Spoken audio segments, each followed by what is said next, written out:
Hello everyone. आज के lecture में हम पढ़ने जा रहे हैं गुरुत्वाकर्षण का पार्ट 10। और आज हम पढ़ेंगे आर्किमिडीज का सिद्धांत जो कि बहुत ज़्यादा इम्पोर्टेंट है इस लेक्चर में। तो आर्किमिडीज के प्रिंसिपल को समझने से पहले कि आर्किमिडीज एक साइंटिस्ट का नाम था और इन साइंटिस्ट के द्वारा जो प्रिंसिपल दिया गया उसी प्रिंसिपल को हम कहते हैं आर्किमिडीज का प्रिंसिपल। आर्किमिडीज के प्रिंसिपल को समझने से पहले आपको उत्प्लावन बल के बारे में पता होना चाहिए जो कि हमने पिछले ही लेक्चर में डिस्कस किया था। आक्रमण का सिद्धांत जो होता है उसको समझने के लिए हम एक्टिविटी को परफॉर्म करते हैं। एक्टिविटी में हमें क्या करना है? हमें एक पत्थर का टुकड़ा है हमारे पास। उस पत्थर के टुकड़े को हमने एक रबड़ की डोरी से बांध दिया है।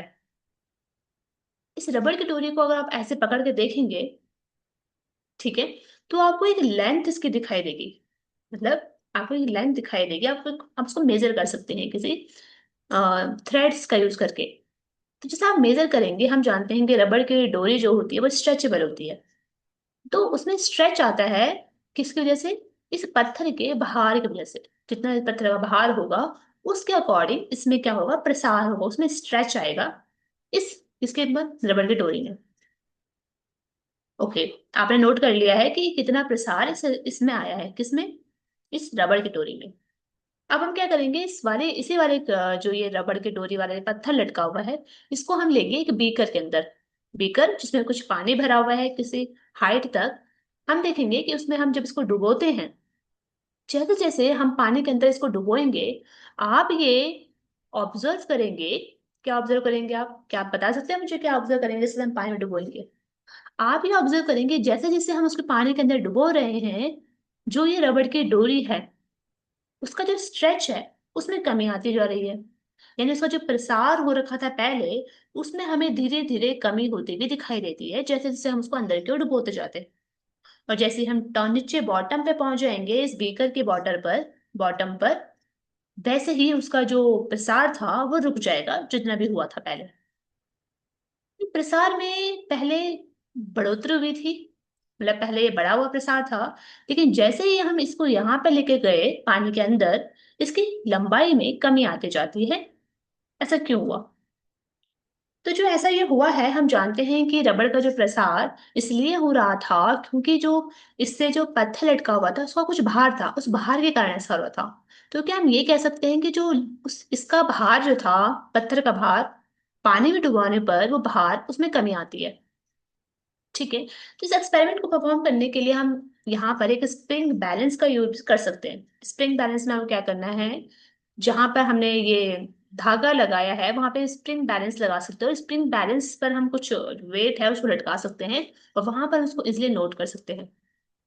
ठीक है, तो हम क्या करेंगे, हमने ये देखा इस एक्टिविटी में कि पत्थर को जब हम धीरे धीरे पानी में नीचे की ओर लेके जाते हैं तो डोरी की लंबाई में, और अगर आप स्प्रिंग बैलेंस यूज कर रहे हैं तो उसके पाठ्यांक में कमी आती जाती है। पाठ्यांक उस अकॉर्डिंग हमें शो करता है जिस अकॉर्डिंग हमने वेट लिया है। लेकिन धीरे धीरे इसके वेट में हमें कमी दिखाई देती है जैसे जैसे हम पत्थर को पानी के अंदर लेके जाते हैं या वेट को अंदर लेके जाते हैं। या फिर जब पत्थर पूरी तरह से डूब जाता है तो उसके बाद उसके वेट में कोई भी परिवर्तन हमें नहीं दिखाई देता है। तो इससे हमें क्या पता चला? इससे हम क्या निष्कर्ष निकाल सकते हैं? इस एक्टिविटी को परफॉर्म करने पर हमें क्या पता चल रहा है? रबड़ की डोरी की लंबाई में परिवर्तन या फिर स्प्रिंग बैलेंस के जो पाठ्यांक है उसमें जो वृद्धि हो रही है वो पत्थर के भार के कारण हो रही है। यानी इनिशियली जब हमने देखा था कि हमारे पास एक पत्थर का टुकड़ा था, उससे लटका हुआ था, जिसे लटका हुआ था रबड़ की डोरी से। स्टार्टिंग में इसमें जो लंबाई में वृद्धि थी वो इसके भार के कारण थी। लेकिन बाद में इसमें डुबोने पर इसकी जो लंबाई थी वो कम हो जाती है। राइट? वो कम इसलिए हो जाती है बेसिकली क्योंकि पत्थर पर जो ऊपर की दिशा में एक बल लगाया गया था पानी में डुबोने पर, हम जानते हैं उस बल को हम कहते हैं उत्प्लावन बल। वो जो बल था उसका नेट बल, उसका मान कम हो जाता है। जो उसका नेट बल का मान कम हो जाता है तो इसकी वजह से जो रबड़ की डोरी थी उसकी लंबाई में कमी आ जाती है। ठीक है, अब हम समझते हैं कि किसी वस्तु पर लगने वाला जो उत्प्लावन बल होता है उसका परिमाण आखिर कितना होता है। आखिर कितना बल वो उस पर लगाएगा और कितने बल में यहाँ पे कमी आएगी। तो यहीं पर आते हैं आर्किमिडीज का सिद्धांत। आर्किमिडीज जो थे साइंटिस्ट, उन्होंने हमें एक प्रिंसिपल दिया। उनके प्रिंसिपल के अकॉर्डिंग जब हम किसी वस्तु को किसी तरल में पूर्ण या आंशिक रूप से डुबोते हैं, यानी जब उसको आधा या फिर हमने पूरी तरह से उसको डुबो दिया है किसी तरल पदार्थ में, किसी वस्तु को, तो वह ऊपर की दिशा में एक बल का अनुभव करती है। ठीक है, दैट इज उत्प्लावन बल। वह जो बल होगा वह उस वस्तु के द्वारा हटाए गए तरल के भार के बराबर होगा। यानी कि क्या बोला आर्किमिडीज जी ने? उन्होंने कहा कि जब हम किसी तरल या द्रव इसमें किसी वस्तु को डुबोते हैं, इस वस्तु को डुबोते हैं तो हमें पता है उसके भार में कमी आती है, राइट? तो जब हम किसी वस्तु को डुबोएंगे उसके अंदर, तो उस पर ऊपर की ओर एक बल कार्य करेगा, और जो बल होगा जो उस पर ऊपर की ओर कार्य कर रहा है, उस बल का मान कितना होगा? इस वस्तु जब नीचे जाएगी तो उसके द्वारा कुछ तरल पदार्थ हटाया जाएगा, तो तरल का जो भार होगा, हटाया गया जो तरल होगा, उतने उतना जो है उसमें बल कार्य करेगा। तो यही होता है आर्किमिडीज का प्रिंसिपल। ठीक है, आर्किमिडीज का जो प्रिंसिपल होता है ये बहुत ज्यादा उपयोगी प्रिंसिपल है। इसको प्रिंसिपल को उपयोग करते हुए बहुत जगह इसका यूज होता है। कहाँ कहाँ पे? जैसे कि जो जलयान होता है, जो पनडुब्बियां होती है, जो कि समुद्र में डूबी हुई होती है, उनके डिजाइन को बनाने में आर्किमिडीज का प्रिंसिपल का काम आता है।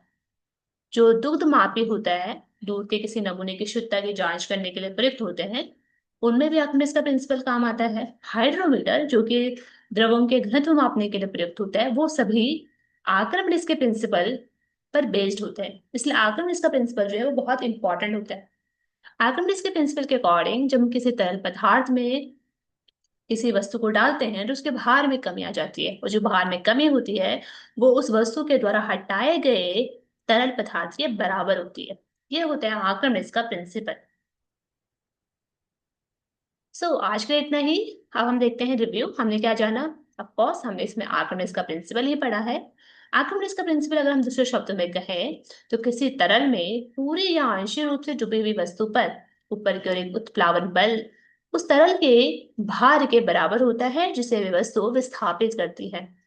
यही होता है आर्किमिडीज का प्रिंसिपल। आगे चलते हैं कि आपको उत्प्लावकता के बारे में पता होना चाहिए। उसके साथ ही हमारा चैप्टर यहाँ पे कंप्लीट होता है, और आगे हम पढ़ेंगे समरी ऑफ दिस चैप्टर। तब तक के लिए थैंक यू।